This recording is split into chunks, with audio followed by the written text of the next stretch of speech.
ഞാൻ ചോദിക്കുന്നത് ഇത്രയേ ഉള്ളൂ, സിമ്പിൾ ആയിട്ട് ഞാൻ പറയാം. നമ്മൾ ഡ്രസ് ചെയ്യുമ്പോൾ മറ്റുള്ളവർ നമ്മളെ ശ്രദ്ധിക്കണം, നമ്മളെ അട്രാക്ട് ചെയ്യണം, നമുക്കൊരു പേഴ്സണാലിറ്റി ഫീൽ ചെയ്യണം, ഇതിനു വേണ്ടി തന്നെയാണ് അല്ലേ? അപ്പൊ സ്വാഭാവികമായിട്ടും കംഫർട്ടബിളിന്റെ അടിസ്ഥാനത്തിൽ ഇപ്പോൾ ഒരു ഷോർട്സ് ഇടുന്നതോ കൈയില്ലാത്ത ടീഷർട്ട് ഇടുന്നതോ കുർത്ത ഇടുന്നതോ ഒന്നും അല്ല നമ്മുടെ പ്രശ്നം. ഇതിനും അപ്പുറത്തേക്ക് അല്ല, ഒരാള് ഒന്ന് കുനിയുമ്പോൾ അവരുടെ ക്ലീവേജ് കണ്ടു, ഇതൊന്നും അല്ല വിഷയം. പക്ഷെ ഇത് മനഃപൂർവ്വം ബാക്കിയുള്ളവരെ പ്രൊവോക്ക് ചെയ്യത്തക്ക രീതിയിൽ അവരുടെ ഫീലിങ്സ് അല്ലല്ല അതിനുവേണ്ടി കുറച്ച് സ്ത്രീ അവർ ഇറങ്ങുന്നു. പുരുഷന്റെ വീക്ക്നെസ്സിൽ എങ്ങനെ കയറി പിടിക്കാമെന്ന് അത് വീണുപോണവരുണ്ടെന്ന്. വിശ്വാമിത്രൻ എന്നൊരാളെ പറ്റി കേട്ടിട്ടുണ്ട്. പുള്ളി തപസ് ചെയ്യുമായിരുന്നു.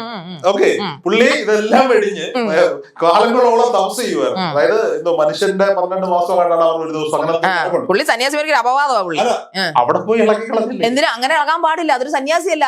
How can we define saint എങ്ങനെ ഡിഫൈൻ? സന്യാസിമാർക്ക് വികാരമില്ലെന്നാരാ? ആ വികാരത്തെ അതിജീവിക്കുന്നവരാണ് സന്യാസി. ഞാൻ ഇവിടെ കഴിഞ്ഞ ദിവസം ഒരു ഇന്റർവ്യൂ എടുത്തു. ബാംഗ്ലൂരുള്ള നിരഞ്ജന നേഴ്സായിരുന്നു, കുറെ കാലം സന്യാസിയായി മാറി. അല്ലല്ല, പുള്ളിക്കാരി ഇപ്പോ ടാരോ റീഡിങ്ങും കാര്യങ്ങളൊക്കെയാണ്, അധ്യാപികയാണ്.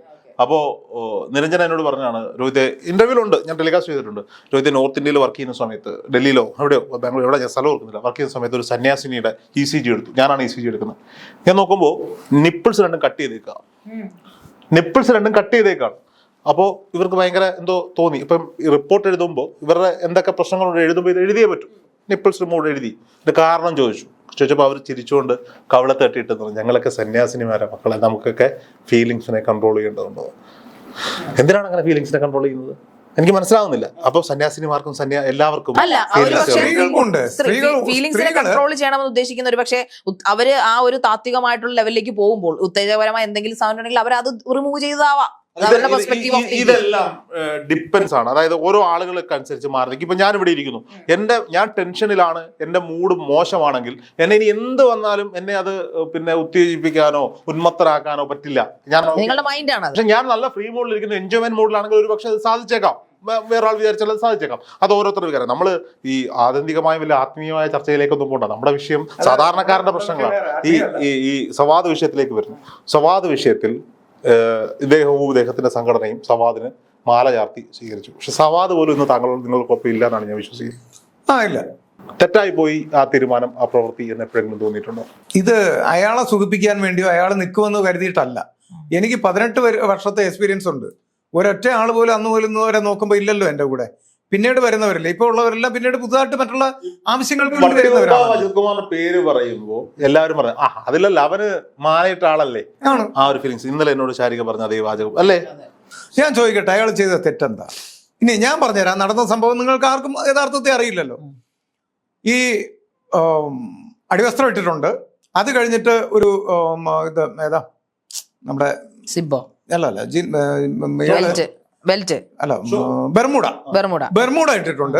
ബെർമൂഡയും കഴിഞ്ഞാണ് ഇയാള് മറ്റേ ജീൻസ് ഇട്ടത്. അത് ടൈറ്റ് ജീൻസാണ്. ഇത് മൂന്നും ഇട്ടിരിക്കുന്ന ഒരാൾ, ഒരു പുരുഷനില്ലേ, എനിക്കറിയാലോ എങ്ങനെയാണ് ഈ 2 പെൺകുട്ടികൾ ഈ 2 സൈഡും ഇരിക്കുമ്പോൾ ഈ പറയുന്ന പോലെ ലിംഗം പുറത്ത് കാണിക്കാൻ പറ്റുന്നത് എനിക്ക് മനസ്സിലാകുന്നില്ല. ഇനി ഒന്ന് ഞാൻ പറഞ്ഞോട്ടെ, ഈ പെൺകുട്ടി വ്യക്തമായിട്ട് ചിത്രീകരിച്ച ഇതുണ്ട്, വീഡിയോ ഉണ്ട്. ഇയാൾ ആകപ്പാടെ ഈ ബസ്സിൽ യാത്ര ചെയ്ത് 6 മിനിറ്റാണ്. ശ്രദ്ധിക്കണം, 6 മിനിറ്റാണ്. ഇതിനിടയ്ക്ക് വെച്ച് ഒരു 3 മിനിറ്റോളം ഈ വീഡിയോ ഉണ്ട്. ഈ വീഡിയോയിൽ എന്തുകൊണ്ട് ഈ പറയുന്ന കാര്യങ്ങളൊന്നും ഇല്ല? ഈ നമ്മൾ ഒരു കാര്യവും ഇവിടെ ഒരു സിബ് ഊരിയിട്ട് നമ്മള് എങ്ങനെയാണ് ബുദ്ധിമുട്ട് നമുക്കറിയാം. അപ്പൊ ആ ഇരിക്കുന്ന നമ്മൾ ഈ ഒരു സവാദ് ഈ 2-3 വസ്ത്രം മാറി ചില പ്രത്യേക സാഹചര്യങ്ങളിലാണെങ്കിൽ ഇത് പെട്ടെന്ന് എന്തുകൊണ്ട് ഈ പെൺകുട്ടി അത് ഷൂട്ട് ചെയ്തില്ല എന്നാണ് എന്റെ ചോദ്യം. അങ്ങനെയാണെങ്കിൽ ഇത്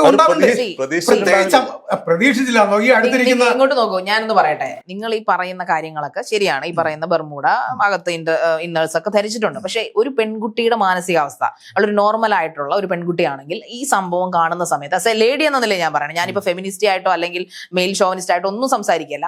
ഒരു ലേഡിക്ക് ഇത് സ്വാഭാവികമായിട്ട്, ഒരു പെൺകുട്ടിക്ക്, ഒരു കല്യാണം കഴിച്ചവളോ കല്യാണത്തിന് മുമ്പുള്ളവളോ ആയിക്കോട്ടെ, അവൾക്ക് ഇത് കാണുമ്പോൾ സർവാംഗ അതൊരു കാമോ അല്ല അവിടെ തോന്നുന്നത്, വല്ലാതെ പരിഭ്രമിക്കോ.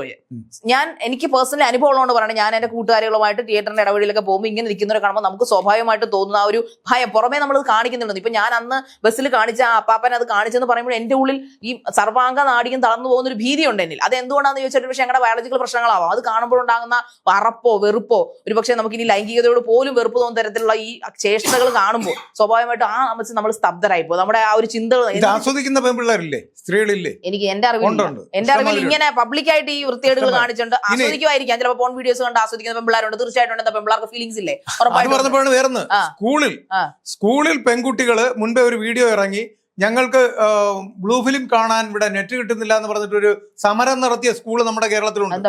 മലയാളി പെൺകുട്ടികൾക്ക്. സ്കൂളിലാണോ? അതിന് വീട്ടിൽ പോയിരുന്ന സമരം ചെയ്യണം. സ്കൂളില് വീട്ടിൽ പോയിരുന്ന സമരം ചെയ്യണം. സ്കൂളില് യൂണിഫോം ഇട്ടുകൊണ്ട് സ്കൂളിൽ അതിനുള്ള അവസരം കൊടുക്കുന്നില്ല എന്ന് പറഞ്ഞ് സ്കൂളിലും അതിന്റെ ഹോസ്റ്റലിലും തൊട്ടടുത്ത് ഹോസ്റ്റലും ഉണ്ട്, ചെയ്യുന്നില്ല എന്ന് പറഞ്ഞിട്ട് അവര്. പെൺകുട്ടികൾ അത്ര നല്ലവരാണെന്നൊന്നും ഞാൻ പറയില്ല. മോശം പേട് കാണിക്കുന്ന ഒരുപാട് ബ്ലൂ ഫിലിം മോശമെന്നല്ല ഞാൻ പറഞ്ഞത്. സ്കൂളിൽ ഇവര് കണ്ടോട്ടെ, ഇവരെല്ലാം നമ്മളെല്ലാവരും കാണുന്നുണ്ടല്ലോ. നമ്മളെല്ലാവരും അല്ല, ഒരു വിഭാഗം പേര് കാണാറില്ലേ? അല്ല, വർഷം കുഞ്ഞുനാളില് എന്ന് വെച്ചാൽ നമ്മളെ ഒരു 20 വയസ്സിനകത്ത് കണ്ടിട്ടുണ്ട്. ചുമ്മാ ഇപ്പൊ താല്പര്യമില്ല. എവിടെയെങ്കിലും ഒന്ന് സെർച്ച് ചെയ്തായിട്ട് കണ്ടു കഴിഞ്ഞാൽ അന്ന് ഈ പണി നിർത്തും ഞാൻ. അല്ല, അതത്ര വലിയ മോശം കാര്യമൊന്നും നമുക്ക് ഞാൻ പറയാമല്ലോ. അതങ്ങനെ കണ്ടു കഴിയുമ്പോ അത് എന്റെ വികാരമാണേ.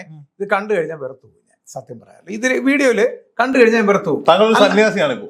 അല്ല, അങ്ങനെ അല്ല, അത് ശരിക്കാണ്. 1,00,000 പേരെടുത്താൽ ഏറ്റവും കൂടുതൽ വികാരം കൂടുതലും വിചാരം കൂടുതലും എനിക്കായിരിക്കും. കാരണം അത് ഞാൻ വേറൊരു കാര്യം കൂടെ പറഞ്ഞുതരാം. ഞാൻ ബന്ധപ്പെട്ട എന്തൊക്കെ പറഞ്ഞു വേണ്ട, ഇതൊന്നും അങ്ങോട്ട് വേണ്ട. അത് ബന്ധപ്പെട്ട സ്ത്രീകൾ വരെ പറഞ്ഞിട്ടുള്ള കാര്യം. എന്റെ അടുത്ത് മാത്രമല്ല, പുറത്തും പറഞ്ഞിട്ടുള്ള സ്ത്രീകൾ എത്ര പേരാ? 2 പേര്. ഭാര്യയും പിന്നീട് ഡൈവേഴ്സ് ആയതിനു ശേഷം എനിക്കൊരു അന്ന് നമ്മൾ മുൻപ് വീട്ടിൽ പറഞ്ഞു. വേറെ ഇന്റർവ്യൂവിൽ ഞാനത് പറഞ്ഞു കേട്ടിരുന്നു. പിന്നെ ഇപ്പോഴത്തെ പ്രശ്നം എന്ന് പറഞ്ഞാൽ, നമുക്ക് വിവാഹം കഴിക്കാൻ ഞാൻ ശ്രമിച്ചു, പിന്നീട് നടക്കാതെ വന്നു. പിന്നീട് അതിനുള്ള സാഹചര്യങ്ങൾ, ഇപ്പൊ ഞാൻ ഏതെങ്കിലും രീതിയിൽ എവിടെയെങ്കിലും ഒരു വിഷയം ഉണ്ടായി കഴിഞ്ഞാൽ അപ്പോൾ നമുക്ക് മാധ്യമങ്ങളിൽ വരും. താങ്കൾ മെയിൽ ഷോവിനിസ്റ്റ് ആയതുകൊണ്ടാണ് സ്ത്രീകൾ താങ്കൾക്ക് വാഴാത്തത്. ഈ ആറ്റിറ്റ്യൂഡാണ് അവരുടെ എടുക്കുന്നത്. അങ്ങനെയല്ല, ഈ 2 സ്ത്രീകൾ എന്നെ വെറുത്തിട്ടില്ല ഇന്ന്. അത് നിങ്ങൾ ആദ്യം മനസ്സിലാക്കണം. പിന്നെന്താണ് താങ്കൾ ഉപേക്ഷിച്ചതാണ് അവരെ? അങ്ങനെയല്ല, ഇപ്പൊ രണ്ടാമത്താണ് പേഴ്സണൽ കാര്യം പറയാനല്ല, ഞാൻ ജനറലി ചോദിച്ചത്. ഞാൻ പറയുന്നതിന് കുഴപ്പമൊന്നുമില്ല, പറഞ്ഞിട്ടുണ്ട്. ഇവിടെ വൈഫ് എന്ന് പറഞ്ഞാല് അവളുടെ അമ്മയാണ് വലുതെന്നും അങ്ങോട്ടായിരുന്നു. എന്റെ വീട്ടിൽ നിൽക്കുന്ന വേറെ ചിന്ത ഗതി. ഇന്നും അതിൽ അവൾ കുറ്റബോധം അവൾക്കുണ്ട്. താങ്കളെ വിട്ടുപോയത്. അവള് വിളിക്കാൻ ശ്രമിക്കുന്നുണ്ട്, സംസാരിക്കുന്നുണ്ട്. ഞാനാണ് കട്ട് മാറ്റുന്നത്. മനസ്സിലായില്ലേ? ഇനി കാമുകിയിലോട്ട് വരികയാണെങ്കിൽ ഏറ്റവും കൂടുതൽ എനിക്ക് സ്നേഹം കിട്ടിയതും അങ്ങോട്ടും ഉണ്ടായിട്ടുള്ള അവളിൽ നിന്ന് വേണമെങ്കിൽ ഞാൻ പറയും. പിന്നെ ഇന്നും അവൾ എന്നെ വെറുത്തിട്ടില്ല. ഞങ്ങൾ എപ്പോഴും പിരിഞ്ഞു എന്ന് പറഞ്ഞാൽ, അവളും ഡിവോഴ്സ് ആയിരുന്നു. അവളുടെ ഹസ്ബൻഡ് തിരിച്ചു വന്നപ്പോഴാണ് സ്നേഹപൂർവ്വം ഞങ്ങൾ പിരിഞ്ഞു. എന്നിട്ടും അവൾ എന്നെ ഫോളോ ചെയ്യുന്നുണ്ട് ഇപ്പോഴും. പക്ഷെ ഞാൻ ആ യുവാവിനെ ശല്യപ്പെടുത്താൻ അതൊരു അവിഹിതം അല്ലല്ലോ. ഭർത്താവുള്ള സ്ത്രീയെ പ്രണയിക്കാൻ വന്നപ്പോ നമ്മളത് വിട്ടു. ഇന്ത്യൻ പീനൽ കോഡ് അനുസരിച്ച്, ഇന്ത്യൻ പീനൽ കോഡ് മാറുന്നതനുസരിച്ച് അവിഹിതം എന്ന് പറയുമ്പോൾ അഡൽട്ടറി അതൊരു തെറ്റായിരുന്നില്ല. 18 വയസ്സ് ഒരു 18 വയസ്സ് പൂർത്തീകരിച്ച ഏതൊരു പെണ്ണിനും ഏതൊരാണിനും ഒരുമിച്ച് എവിടെ വേണമെങ്കിലും താമസിക്കാം, അവർക്ക് സെക്സ് ചെയ്യാം. ഹോട്ടൽ റൂമുകളിലെ റെയ്ഡൊക്കെ പണ്ട് സിനിമകളിൽ ഇപ്പൊ അതില്ല. പക്ഷെ ഭാരത് ന്യായ സംഹിത വരുമ്പോ ഞാനൊരു ആളാണ് നോക്കും, താങ്കൾക്ക് ഭാര്യ, ഞാൻ താങ്കളുടെ ഭാര്യയെ മനഃപൂർവ്വമായി ഒരു ബന്ധത്തിൽ നിർബന്ധിച്ച് ഞങ്ങൾ തമ്മിൽ റിലേഷൻഷിപ്പിലായി, ഞങ്ങളൊരു ഹോട്ടൽ റൂമിലോ ഏതെങ്കിലും ഒരു പ്രൈവറ്റ് സ്പേസിൽ സെക്സ് ചെയ്യണമെന്നില്ല, ബന്ധപ്പെടണമെന്നില്ല. അതിന് ശ്രമിച്ചാൽ പോലും താങ്കൾ പരാതിപ്പെട്ടാൽ എന്ന് 2 വർഷം വരെ ശിക്ഷിക്കാനുള്ള നിയമം ഭാരത് ന്യായ സംഹിതയിലുണ്ട്. അപ്പോഴും നിയമം മാത്രമേ ഉള്ളൂ. അല്ല, അത് ഭാരത് ന്യായ സംഹിത ഇപ്പോൾ അതല്ല, നിയമം മാത്രമേ ഉള്ളൂ. ഇത് കോടതി ചെന്ന് കഴിഞ്ഞാൽ നടക്കില്ല. അതാണ് ഞാൻ പറഞ്ഞത്. സുപ്രീം കോടതിയിൽ ഏത് കോടതി പോയാലും നമുക്ക് അതിനുള്ള പഴുതുകളുണ്ട്. ഒരു നിയമം ഉണ്ടെങ്കിൽ അതിന് പഴുതുകളും ഉറപ്പായിട്ടും. ഈ മാധ്യമങ്ങളുടെ ഇപ്പൊ കേരളത്തിൽ ചില ആൾക്കാർ ജയിലിൽ കിടക്കുന്നതിന്റെ കാരണം ഇവിടെ ഈ മാധ്യമങ്ങൾ അമിതമായിട്ട് കൊടുക്കുന്ന ഈ നമ്മുടെ വെഹിക്കിൾ ഇൻസ്പെക്ടർ കിടക്കുന്ന വിസ്മയ കേസ്, ആ വകയിൽ കിടക്കുന്ന മാധ്യമങ്ങളുടെ ഇത് കൊണ്ടാണ്. അല്ലാതെ അയാളെ കൊന്നോ? കൊലപാതകൾ പുറത്ത് കിടക്കുമ്പോ, ശിക്ഷയപ്പോഴുള്ള പുറത്ത് കിടക്കുമ്പോ ഞാൻ ചോദിക്കട്ടെ, ഇപ്പൊ കിരൺകുമാറിന്റെ കേസ് പറയുമ്പോൾ, ഓക്കെ, അദ്ദേഹത്തിന്റെ കേസ് പറയുമ്പോൾ ഈ വിസ്മയ ഇപ്പം രോഹിത് കുറെ കാര്യങ്ങളൊക്കെ എന്നോട് പറഞ്ഞു, അതവിടെ നിൽക്കട്ടെ. സ്ത്രീധന പീഡനം അതും അവിടെ നിൽക്കട്ടെ. അവരെ മാനസികമായി സമ്മർദ്ദിച്ചു. അവരൊരു ഡോക്ടറായിരുന്നു, അവരൊരു നല്ല മിടുക്കിയായിട്ടുള്ള പെൺകുട്ടി. അവരുടെ മറ്റു കാര്യങ്ങൾ അവിടെ നിൽക്കട്ടെ. അതിന് പകരം ഒരു ഭാര്യയായി ഇയാളുടെ വൈഫായി ആ വീട്ടിലേക്ക് ചെല്ലുകയും ഇയാളുടെ മാനസിക സമ്മർദ്ദം കൊണ്ട് അല്ലെങ്കിൽ ഇയാളുടെ പീഡനം കൊണ്ട് അവർ ആത്മഹത്യ ചെയ്തു എന്ന് പറയുമ്പോൾ താങ്കൾ പറഞ്ഞു അവർ കിരൺകുമാർ കൊന്നിട്ടില്ല, കിരൺകുമാർ അവരെ മർദ്ദിച്ചിട്ടില്ല എന്ന് പറയുമ്പോൾ നമുക്ക് വേറൊരു കാര്യം എടുത്ത് പറയുന്നത് നവീൻ ബാബുവിന്റെ ഭരണം. നവീൻ അവരെ പി ദിവ്യ ഒന്നും ചെയ്തിട്ടില്ലല്ലോ. പി ദിവ്യയുടെ വാക്കുകൾ കൊണ്ട് അപമാനിതനായത് ആത്മഹത്യ ചെയ്തില്ല. അപ്പോഴെങ്ങനെയാണ് ഇത്രയും കരഘോഷങ്ങൾ മുടക്കി കേരളത്തിൽ അവരുടെ പുറകെ നിന്ന് അവരൊക്കെ ക്രൂശിക്കുന്നുണ്ടല്ലോ? അപ്പൊ അങ്ങനെയാണ് ഈ കിരൺകുമാറും അങ്ങനെ ഒരു തെറ്റുകാരനല്ലേ? എനിവേ ഇപ്പൊ ആത്മഹത്യ ആയിട്ടാണല്ലോ നിൽക്കുന്നത്. പക്ഷെ ഞാനെന്നും പറയുന്നത് അത് കൊലപാതകമാണ്. ഏത് കിരൺകുമാറിന്റെ? നവീൻ ബാബുവിന്റെ കേസ്. അപ്പൊ അങ്ങനെയാണെങ്കിൽ കിരൺ മറ്റേ നമ്മുടെ വിസ്മയ കേസും കൊലപാതകം എന്ന് പറയുന്നത്. വിസ്മയ കേസ് എന്ന് പറഞ്ഞാൽ ആ വീട്ടിൽ പോയ ആളാ. ആ കേസിലൊക്കെ ഇടപെട്ട് വീട്ടിൽ പോയ ആളാണ് ഞാൻ. ഞാനാണ് ഈ ആളൂരിന് ആദ്യം വെച്ചു കൊടുത്തത്. കിരൺകുമാർ അഡ്വക്കേറ്റ് വന്നല്ലോ. ആളൂർ വന്നതോടുകൂടി കിരൺകുമാർ കുറ്റക്കാരനാണെന്ന് പൊതുസമൂഹം അങ്ങ് അതിനു മുന്നേ അയാൾ അങ്ങ് തേജോവധം ചെയ്യുന്നുണ്ടായിരുന്നു. ഞാൻ ചോദിക്കട്ടെ, അയാൾ എന്ത് ചെയ്തിട്ടാണ് ഈ പറയുന്ന രീതിയിലാണ്? എന്ത് ചെയ്തിട്ടാണ്? ഈ സ്ത്രീധനത്തെ പറ്റി കുറ്റം പറയുന്നുണ്ടല്ലോ, അല്ലെ? സ്ത്രീധനം നിരോധിച്ചിരിക്കല്ലേ? എന്തുകൊണ്ട് അലിമണിയെ പറ്റി കുറ്റം? അലിമണി എന്നുള്ള സംഭവം എന്താണെന്ന് അറിയാം. വിവാഹം മോചനത്തിന് ഒരു സ്ത്രീക്ക് അവൾ ആവശ്യപ്പെടുന്ന പൈസ നഷ്ടപരിഹാരമായിട്ട് കൊടുക്കുക. അത് മേടിക്കാത്ത ആൾക്കാരും എവിടെ? സാമന്ത, സിനിമാ നടി സാമന്ത. എനിക്ക് വന്നത് ദിലീപിന്റെ കയ്യിൽ നിന്ന് ഒരു പോലെ വാങ്ങാതെ പോയ മഞ്ജു വാര്യരെയാണ് എനിക്ക് ഓർമ്മ. ഇങ്ങനെയുള്ള അപൂർവം നല്ല മനസ്സുള്ള സ്ത്രീകൾ, ഒരാളുടെ പൈസ വേണ്ട, എനിക്ക് അധ്വാനിച്ച് ജീവിക്കാൻ കഴിവുണ്ടെന്ന് കാണിച്ചിട്ട് പോകുന്ന വിരളിൽ പോലും എണ്ണാവുന്ന അപൂർവം ചിലരാണ്. പക്ഷെ ഇവിടെ ബഹുഭൂരിപക്ഷം സ്ത്രീകളും കോടിക്കണക്കിന് ആസ്തി ഉണ്ടെങ്കിൽ പോലും അവന്റെ എന്താ പറയാ ഇട്ടിരിക്കുന്ന വസ്ത്രം വരെ അഴിച്ച് വാങ്ങിച്ചു കൊണ്ടുപോയി ഇവനെ തെരുവിൽ കിടത്തുന്ന എത്രയോ സ്ത്രീകളുണ്ട്. സ്ത്രീധനം കുറ്റമാണെങ്കിൽ എന്തുകൊണ്ട് അലിമണി കുറ്റമാകുന്നില്ല, നിരോധിക്കുന്നില്ല? ആരാണ് തിരിച്ചും ചോദിക്കാം. എത്രയോ പുരുഷന്മാർ ഇന്നും കിട്ടാത്ത സ്ത്രീധനത്തിന്റെ പേരിൽ, കൊടുക്കാത്ത സ്ഥലത്തിന്റെ പേരിൽ സ്ത്രീകളെ ഇന്നും റൂമുകളിലിട്ട് ഉദ്യോഗസ്ഥകളായ ഡോക്ടർമാരായിട്ടുള്ള അല്ലെങ്കിൽ ഈ പറയുന്ന പ്രൊഫസർമാരായിട്ടുള്ള സ്ത്രീകളെ ഇന്നും നിശബ്ദമായി പീഡിപ്പിച്ചുകൊണ്ടേയിരിക്കും. ഒരു 10 പേരെ ഒന്ന് പറഞ്ഞുതരാമോ? 10 പേരെ പേര് പറയാൻ പറ്റില്ല. പറ്റില്ല. ഒരാളല്ല, 100 അല്ല, 1000 പേരെ, 10,000 പേരുണ്ട് ഇന്നും ഈ നിമിഷവും കൊണ്ടുവരും. ഇവരെല്ലാം വ്യാജ പരാതി അല്ലാതെ ഞാൻ തെളിയിച്ചു തരാൻ തയ്യാറാണ്. വ്യാജ പരാതി എന്നുള്ള ഓരോന്നായിട്ടും അക്കവിട്ട് പറഞ്ഞു തരും. ഞാൻ തെളിയിച്ചു തരും. ഒരാളിനെ കൊണ്ടുവന്നാൽ അതിന്റെ ബയോഡാറ്റ മൊത്തം എടുത്ത് ഞാൻ തെളിയിച്ചു തരും. അതെല്ലാം വ്യാജമാണ്. ഒരു സ്ത്രീധന കേസ് പോലും ഇന്ന് വരുന്നില്ല. സ്ത്രീധനം ഞാനും വട്ടിയൂർക്കാവുമായിട്ടുള്ള ഇന്റർവ്യൂല് ഒരു ദിവസം പറഞ്ഞു, സ്ത്രീധനം മേടിച്ചിട്ടേ കല്യാണം കഴിക്കാവൂ. തീർച്ചയായിട്ടും. എന്തുകൊണ്ട് അങ്ങനെ പറഞ്ഞു? തിരിച്ച് ഒരു പെൺകുട്ടിക്ക് ഭർത്താവിനെ അന്വേഷിക്കുമ്പോൾ ആ സമയം മുതൽ അവന് സർക്കാർ ജോലിയുണ്ടോ, അവൻ എന്തൊക്കെ ബാങ്ക് ബാലൻസ് ഉണ്ട്, എന്തൊക്കെ ആസ്തി ഉണ്ട്, എവിടെയൊക്കെ വസ്തു ഉണ്ട്, എവിടെ വീടുണ്ട്, ഇത് മൊത്തം എടുത്തിട്ട് മാത്രമേ ഒരു പെൺകുട്ടിയെ അങ്ങോട്ട് അയക്കുന്നുള്ളൂ. തിരിച്ചും പെൺകുട്ടിയെ സ്നേഹം കൊണ്ടൊന്നും അല്ലല്ലോ വിവാഹം കഴിക്കുന്നത്. അവൾക്ക് ജോലിയുണ്ടോ, വിദ്യാഭ്യാസം ഉണ്ടോ, അവളുടെ അച്ഛൻ എത്രയുണ്ട്, അച്ഛന്റെ ബാങ്ക് ബാലൻസ് എത്രയുണ്ടോ, ഇനി എത്ര വീട്ടിൽ നിന്ന് കിട്ടും, ഏത് കാർ കിട്ടും നോക്കിട്ട് തന്നെയല്ലേ. ഇത് ഗവൺമെന്റ് ജോലിക്കാരുടെ കാര്യമാണ് പറഞ്ഞത്. ഗവൺമെന്റ് അവര് ചോദിക്കണം. ഞാൻ പറയട്ടെ, സാധാരണഗതിയിലുള്ള ഒരു പുരുഷൻ ചിന്തിക്കുന്നത്, എനിക്ക് മര്യാദയ്ക്ക് ഇവിടെ ഒന്ന് വീട്ടിൽ എനിക്ക് എന്തെങ്കിലും പച്ചവെള്ളം തരുന്ന ഒരു പാവപ്പെട്ട വീട്ടിലെ പെൺകുട്ടി വേണോ? പാവപ്പെട്ട വീട്ടിലെ കുട്ടികളെ കല്യാണം കഴിച്ചു കൊണ്ടുവന്നിട്ട് ഇന്നും കോടതി കയറി ഇറങ്ങുന്ന വീട്ടിലെ ജോലി ചെയ്യുന്നത് എന്താ പറയാ, അടിമപ്പണിയാണോ? സ്വന്തം കുഞ്ഞുങ്ങളെ നോക്കുന്നത് അടിമപ്പണിയാണോ? ഞാൻ പറയട്ടെ, അച്ഛൻ നോക്കുന്നത് കൊണ്ടാണ് 24 മണിക്കൂറും ഉറക്കം പോലും ഇല്ലാതെ, ഊണ് പോലും ഇല്ലാതെ ഭാര്യയ്ക്കും മക്കൾക്കും വീട്ടിലും വേണ്ടി ജോലി അധ്വാനിക്കുന്ന പുരുഷൻ എന്തുകൊണ്ട് വരുന്നു? എന്തിനു മുലയൂട്ടുന്നു പ്രസവിക്കുന്നു? എവിടെ ആയിക്കോട്ടെ, അത് വേണം. നിങ്ങളുടെ കടമ, ഓരോ പെണ്ണിന്റെയും കടമയാണ്. കടമയുണ്ടെന്ന് മുലയൂട്ടാൻ പറ്റുമോ പുരുഷന്? പ്രസവിക്കാൻ പറ്റുമോ? അങ്ങനെ ഒരു സംഭവം ഉണ്ടായിരുന്നെങ്കിൽ ഞങ്ങൾ അന്തസ്സോട് കൂടി ചെയ്തിട്ട് നടക്കുമായിരുന്നു. ഒരച്ഛൻ ജീവിതകാലം മുഴുവൻ അധ്വാനിച്ച് അവന്റെ ജീവിതം മുഴുവൻ തകർത്തിട്ട് അവൻ എവിടെയെങ്കിലും പറയുന്നുണ്ടോ ഞാൻ തകർത്തു എന്നുള്ളത്? ഒരച്ഛനും പറയില്ല. 10 മാസം ചുമന്ന കേസ്, 10 മാസം ചുമന്ന കണക്ക്, പ്രസവിച്ചിട്ട സമയം മുതൽ അവൻ മരിക്കുന്നത് വരെ പറയും. അല്ലെങ്കിൽ ഈ അമ്മ മരിക്കുന്നത് വരെ പറയും. ഒരമ്മ പറയും അവന്റെ അമ്മയെ അവൻ സംരക്ഷിക്കുന്ന പോലെ അവന്റെ ഭാര്യ ഒരു കാലത്ത് ഒരിടത്തും പുരുഷൻ സംരക്ഷിക്കുന്നില്ല. ആരാ പറയുന്നത്?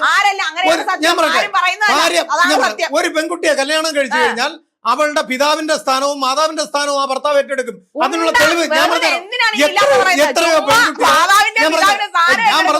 എത്രയോ പെൺകുട്ടികളെ അവർക്ക് വിദ്യാഭ്യാസം കൊടുത്ത് ഇല്ലല്ല അവർക്ക് വിദ്യാഭ്യാസം കൊടുത്ത് വിദ്യാഭ്യാസം ഇല്ലാത്ത +2 പാസ്സാവാത്ത പിള്ളേരെ കൊണ്ടുവന്ന് അല്ലെങ്കിൽ 10ാം ക്ലാസ് പാസ്സാവാത്ത പിള്ളേരെ കൊണ്ടുവന്ന് പഠിപ്പിച്ച് അവർക്ക് ജോലിയും വാങ്ങി കൊടുത്ത് എല്ലാം കൊണ്ട് കൊടുത്ത് ജോലിയൊക്കെ കിട്ടിക്കഴിഞ്ഞാൽ എത്ര ജോലി ഞാൻ ഇയാൾ എന്നെ അനാഥാലയ ഇപ്പുറത്തെ പള്ളിയിലച്ഛനോ സന്യാസിയോ വിളിച്ചു വാങ്ങിക്കൊണ്ട് പഠനം നടത്താനായിട്ട് ഇതൊന്നുമല്ല. അയാൾക്ക് അയാളുടെ ഉദ്ദേശങ്ങളുണ്ട്. അയാളുടെ കാര്യങ്ങൾ നടക്കണം, അയാളുടെ പാത്രങ്ങൾ കഴുകണം, അയാളുടെ ഡ്രസ്സുകൾ കഴുകണം, അയാൾക്ക് ലൈംഗിക സുഖം കൊടുക്കണം, അയാളുടെ എല്ലാ കാര്യങ്ങളും നോക്കണം, അയാളുടെ അമ്മ നോക്കിയാൽ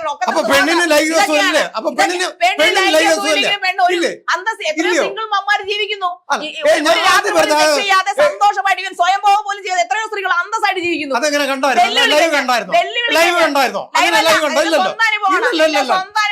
ഭർത്താക്കന്മാരോട് ആവശ്യപ്പെടുന്നത് പുരുഷന്മാരുണ്ട്. 8-10 വർഷമായില്ലേ ഞാൻ ഒറ്റയ്ക്ക് ജീവിക്കാൻ തുടങ്ങി. അങ്ങനെ ഇല്ലെന്ന് ഞാൻ പറയത്തില്ല. 2017 എന്റെ കാമുകിയായിട്ട് ഞാൻ പിരിഞ്ഞതാ. അതിനുശേഷം നമുക്കൊരു ബന്ധമില്ല. അന്ന് ഞാൻ ചോദിച്ച ചോദ്യം വീണ്ടും ഞാൻ ചോദിക്കാൻ ആഗ്രഹിക്കുന്നു. അല്ല കയ്യതല്ല വേറെ ഞാൻ അടുത്ത് വിവാഹം കഴിക്കാൻ നോക്കി. അതും കൂടെ പറയാം. തൃപ്പൂണിത്തുറന്ന് ഞാൻ ഒരു പത്രത്തിൽ പരസ്യം കൊടുത്തു. കാര്യം ഈ പ്രണയിച്ച് കല്യാണം കഴിക്കാൻ പറ്റിയ ഒരു സ്വഭാവമല്ല എന്റെ. ഞങ്ങൾ എവിടെ അല്ല എനിക്ക് പെട്ടെന്ന് ദേഷ്യം വരും. ഇപ്പൊ ഇത്രയും ഈ കാണിച്ചു കൂട്ടുന്നൊക്കെ കാണുമ്പോ സ്ത്രീകൾക്ക് ഒരു ഭയമായി തുടങ്ങിയിട്ടുണ്ടോ? ഉണ്ടാവാം ചിലപ്പോ. അല്ല ഞാൻ ദേഷ്യപ്പെടും. അതാണ് നമുക്ക് ഇഷ്ടപ്പെടാം. ദേഷ്യപ്പെടും. നമ്മളെ എന്തെങ്കിലുമൊക്കെ എനിക്ക് ദേഷ്യം വന്നാൽ ഞാൻ ദേഷ്യപ്പെടും. ഉപദ്രവിക്കോ? അടിക്കോ? ഉപദ്രവിക്കോ? എന്തോ അവര് നമ്മളെ തല്ലായിരുന്നു. പിന്നെ അപ്പോ ഇത് ഇപ്പം ഞങ്ങൾ തമ്മിൽ ഞാൻ തല്ലൊക്കെ കൊടുത്തിട്ടുണ്ട്. തിരിച്ച് എന്നെയൊക്കെ തല്ലിട്ട് സ്നേഹത്തോടെ ഇതിനൊക്കെ നിങ്ങൾ സ്നേഹത്തിന്റെ ഭാഷ അത് വേണമല്ലോ. വഴക്കുണ്ടാകുമ്പോ ഞാൻ എന്റെ ഭാര്യ തമ്മിൽ പിടിച്ചുള്ള ഉന്തും പിച്ചും പരാതിയില്ല, ഉപദ്രവിക്കാൻ വേണ്ടിയല്ല, വേദനിപ്പിക്കാൻ വേണ്ടിയിട്ടല്ല. ഇതൊക്കെ ഒരു ഫാമിലി, ഇതെല്ലാം ഒരു അഡ്ജസ്റ്റ്മെന്റ്.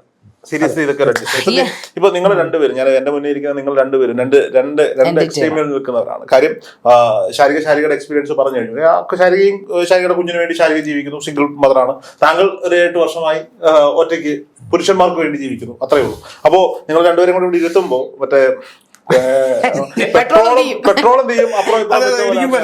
അപ്പം സ്വാഭാവികമായിട്ട് പ്രേക്ഷകർ ഇവരുടെ നിലപാടുകളാണ് ഇവർ പറയുന്നത്. അപ്പോ സ്വാഭാവികമായിട്ട് ഇപ്പുറത്ത് നിൽക്കാൻ ഞാൻ കുടുംബമായിട്ട് ജീവിക്കുന്ന ഒരാളാണ്, ഞാൻ ഭാര്യയുണ്ട്. അല്ല അങ്ങനെയല്ല, ഞാൻ അത് പറയുന്നതല്ല. നിങ്ങൾ രണ്ടുപേരുടെയും ഓരോരുത്തരുടെയും നിലപാടുകളും ഓരോരുത്തരുടെയും സാഹചര്യങ്ങളുമാണ് ഇത്തരത്തിൽ ഓരോ വിഷയങ്ങളിലേക്ക് ഓരോരുത്തരെ എത്തിക്കുന്നതെന്നാണ് ഞാൻ മനസ്സിലാക്കുന്നത്. മനുഷ്യരെല്ലാവരും ഓരോ സ്വഭാവമുള്ളവരാണ്.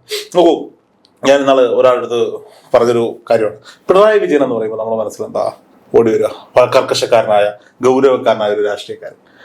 പിണറായി വിജയൻ രാത്രി വീട്ടിൽ ചെല്ലുന്നു. മുഖ്യമന്ത്രിയായ പിണറായി വിജയൻ രാത്രി വീട്ടിലേക്ക് ചെല്ലുകയാണ്. ഒന്ന് നിങ്ങൾ ഇമാജിൻ ചെയ്യണം.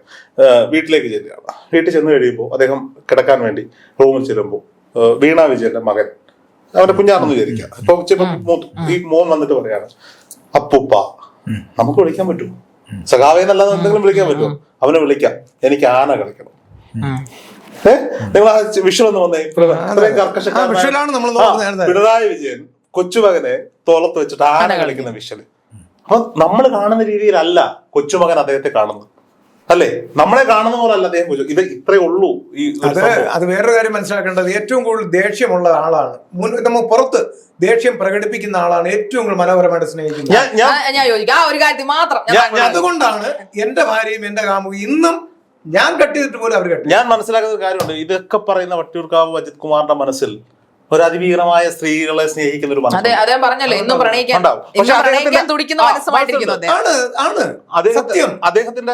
പക്ഷെ നമുക്ക് ചെയ്തു കഴിഞ്ഞാൽ ഞാൻ നാളെ ജയിലിൽ പോകണം. അതാണ് അദ്ദേഹത്തിന്റെ ചില കാഴ്ചപ്പാടുകൾ, അദ്ദേഹത്തിന്റെ അനുഭവം. അതെനിക്ക് തോന്നുന്നു അദ്ദേഹത്തിന്റെ കുടുംബജീവിതം അദ്ദേഹം തന്നെ പറഞ്ഞു.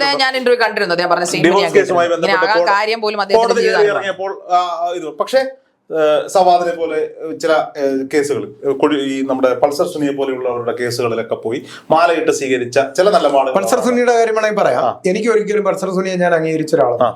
പക്ഷെ എന്തുകൊണ്ട് പോയി എന്ന് പറഞ്ഞാൽ ഈ ഗ്രീഷ്മയെ പോലുള്ള സ്ത്രീകൾക്ക് ജാമ്യം കൊടുത്ത് പുറത്ത് വിടുന്നതിന്റെ ദേഷ്യമാണ് ഞാൻ തീർത്തത്.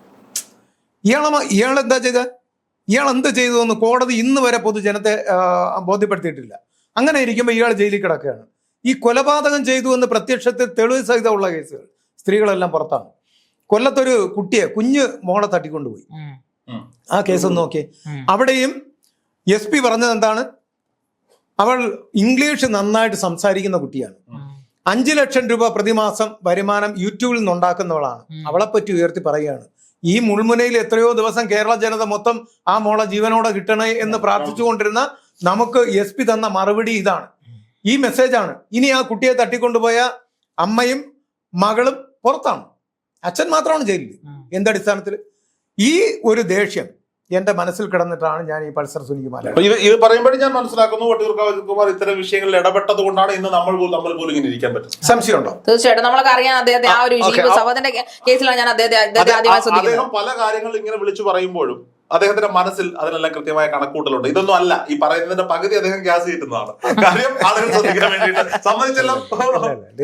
ഞാൻ വിശ്വസിക്കുന്നു ഇന്നും സ്ത്രീകളെ തീർച്ചയായിട്ടും ബഹുമാനിക്കുന്ന, സ്ത്രീകൾക്ക് നല്ലൊരു പ്രണയവും നല്ലൊരു സ്നേഹവും ബഹുമാനവും കൂടെ ഒരു മനസ്സിന്റെ ഉടമയാണ് അദ്ദേഹം എന്ന് അദ്ദേഹത്തിന് ഇത്രയുള്ള തർക്കത്തിൽ നിന്ന് എനിക്ക് അദ്ദേഹത്തിന്റെ കണ്ണുകളിൽ നിന്ന് എനിക്ക് മനസ്സിലായി. ശാരികയും ഒരു പുരുഷ വിരോധിയോ ഒന്നുമല്ല. ഈ ഫ്രെയിമിൽ ആളുകൾ വൈറൽ ഇന്റർവ്യൂവർ എന്ന് പറയുന്നത് കാണുന്നതിന്റെ അപ്പുറത്ത് ശാരികയ്ക്ക് വേറൊരു മുഖമുണ്ട്. ഞാൻ ഒരു സ്ത്രീകളെ അങ്ങനെ നീ ബോഡി വാടിയൊന്നും വിളിക്കാറില്ല.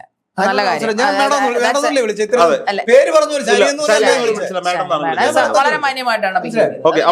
എന്നോട് എങ്ങനെയാണോ പെരുമാറ്റം ഞാൻ അതേ രീതിയിൽ. നമുക്ക് ഇത് ഇവിടെ അവസാനിപ്പിക്കാൻ തോന്നുന്നു. നമുക്ക് ഇനിയും കാണാം. അപ്പം 3 പേരും കൂടി ഒരു കൈ കൊടുത്തു. നല്ലൊരു വളരെ സന്തോഷം.